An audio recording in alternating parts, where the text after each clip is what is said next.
A mí me llegan muchos correos de personas que trabajan en la milicia, en el Centroamérica, en Europa, y que son cristianos y que tienen ese problema de si un soldado en la guerra o un cristiano puede matar.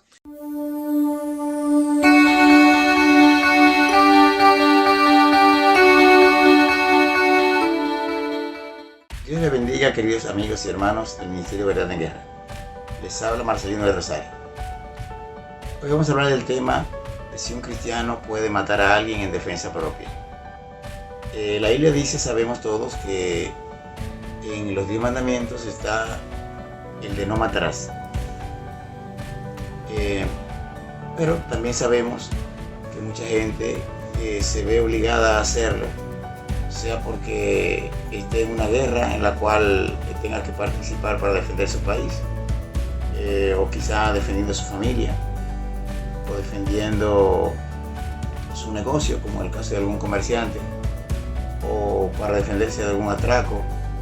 ¿Qué dice la Biblia al respecto? En un caso así, ¿le está permitido a un cristiano matar?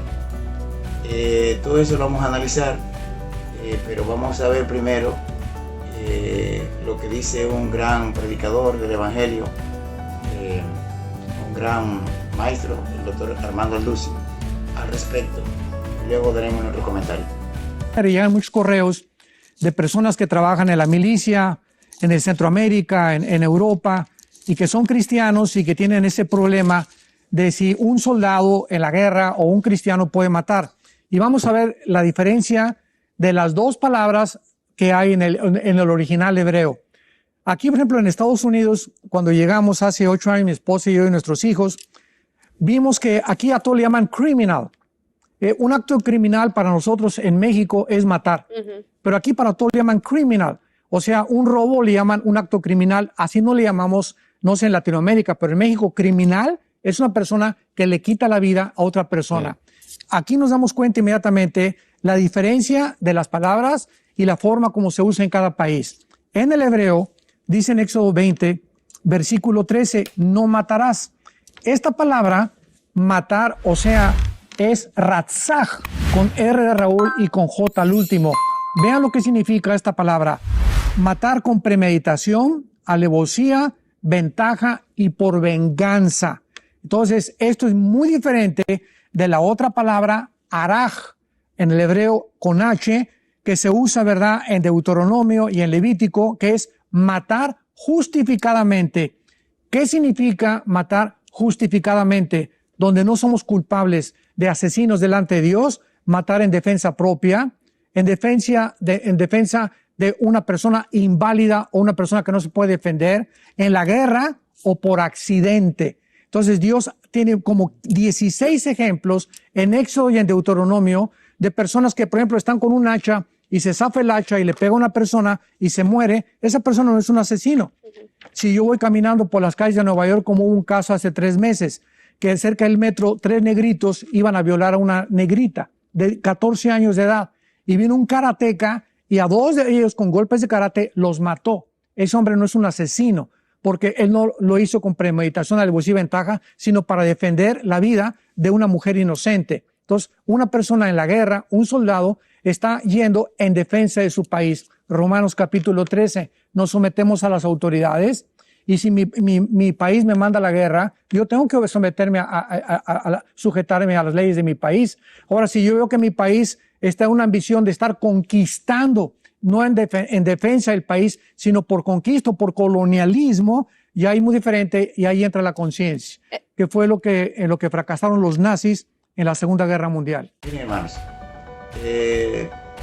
sabemos que gente como la policía, que tiene que defender al pueblo, que está llamado a defender a las personas que están en necesidad, se ven muchas veces obligados en su trabajo a tener que matar a un delincuente si este les repele a tiros, con algún arma que ponga en riesgo su seguridad. Y conocemos otros casos, por ejemplo, de personas quizás que tienen que trabajar como seguridad, tienen que defender quizás el negocio de algún ataque armado de ladrones, o gente que van a la guerra, o qué sé yo. En todos esos casos recordemos lo que dice la Biblia en Romanos. dice que la autoridad no en vano lleva la espada, y por eso debemos temer, no solamente por el castigo, sino también por un asunto de conciencia. En este caso, la espada sería el equivalente a un arma de fuego, como utiliza la policía hoy en día. En aquel tiempo el soldado romano usaba una espada con la cual infundía temor, como símbolo de la autoridad. Y esa espada también tenía que ver con la justicia, en el sentido de que para el tiempo de Pablo, y hoy en día también en muchos países existe la pena de muerte. Entonces, esa espada a la cual Pablo se refiere cuando dice que no en vano lleva la espada. En este caso la policía, o hasta el ejército, en un caso ya de insurrección civil, puede ser que se vea obligado a tener que utilizar el arma de fuego para matar a alguien, aunque no sea la intención primaria, pero por lo menos para neutralizarlo. También pasa que la gente que van a la guerra, que van a defender a su país por una causa justa, no nos referimos, como decía el hermano Dulcin, a los casos de países que van a la guerra a esclavizar a otro para sacarle provecho, para hacer imperialismo. No nos referimos a eso, nos referimos a la defensa propia. El hermano Dulcin explicaba que la palabra que se utiliza en el original hebreo para matar tiene que ver con asesinar, para hacerlo con alevosía, pensado, o sea, algo calculado. Como por ejemplo el que espera a alguien detrás de unos matorrales para matarlo y quitarle lo que tiene, que es muy diferente a alguien que quizá en un altercado mata a otra persona sin querer. No es lo mismo, no es el mismo caso. En la ley de Moisés se decía que en un caso así de que alguien matara a otra persona sin querer, había ciudades de refugio donde podía ir la persona para huir del vengador. El vengador le llamaban así en la ley a la persona más cercana al muerto, que tenía el derecho, según la ley de Moisés, a vengar la sangre del muerto. Entonces había como una especie de contraste. Así, el familiar más cercano al muerto podía vengar su sangre, pero si la otra persona lo mató sin querer, también tenía derecho a irse a una ciudad de refugio, en la cual tenía que estar el resto de su vida, creo, hasta que ya no hubiera peligro de vengadores que quisieran matarlo de la familia del muerto porque él lo mató sin querer.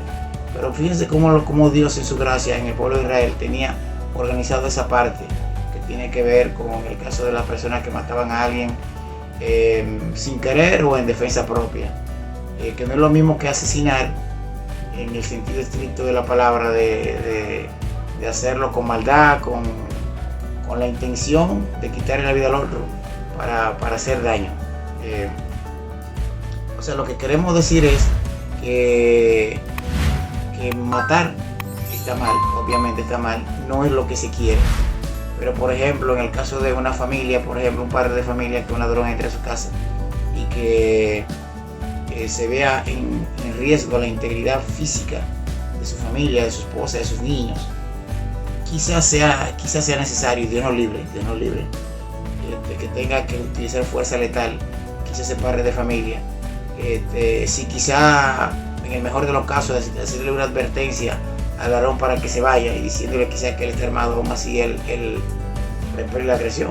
O en un caso peor aún, si él lo encuentra ya en el acto de que quizás ese ladrón quiera violar a sus hijas o a su esposa y no hay tiempo para otra cosa sino quizá dispararle si es que está armado a la persona cristiana y esa persona muere, no porque sea intención del que le disparó, sino porque sucedió ya. Son casos especiales en los cuales aún la ley humana, que es menos justa que la de Dios obviamente, tiene causas atenuantes, no es lo mismo. De hecho hay países en los cuales una persona mata a un delincuente en su casa y no le pasa nada. Si se prueba que de verdad era un delincuente, que era un ladrón, que era una persona que había ingresado a su casa con malas intenciones, y esa persona lo hizo en defensa de su familia o quizá en defensa de su negocio. Hay países donde es así. Y obviamente eso es cuando se prueba de que realmente la muerte no fue intencional. No es lo mismo, por ejemplo, que si alguien, por ejemplo, se mete a su casa y usted le da 20 tiros. Quizás con uno bastaba, pero si usted le da 20, puede ser que entonces ya la justicia diga, bueno, ya usted lo hizo como con intención, porque con uno bastaba para usted neutralizarlo. O con dos a lo sumo, vamos a suponer que a usted se le corre el gatillo. Pero lo que queremos decir es que Dios nos libre y Dios nos guarde de tener que hacer una cosa así, pero que Dios hace diferencia entre matar con intencionalidad y que una persona se vea en la necesidad imperiosa por las circunstancias de tener que hacerlo para defender su integridad física o la de los suyos. Y como decíamos, hay muchos trabajos en los cuales un cristiano, trabajo ya me refiero, trabajos seculares, puede ser que se vea necesidad de hacer una cosa así, sea que ese cristiano sea policía, sea que cristiano sea militar, sea que ese cristiano sea, por ejemplo, guardia de seguridad, una institución pública o privada. En todos sus casos, como el caso del padre de familia en su casa o en su negocio, quizá que tenga que defender sobre todo su casa y su familia, puede ser que se vea en la necesidad de hacer este tipo de acción, que no es lo ideal, pero que ciertamente está estipulado en la palabra de Dios. La diferencia entre matar, que es asesinar, y quizá matar en defensa propia. Dios le bendiga. Díganme en sus comentarios qué a ustedes les parece la opinión del hermano Alducin, y también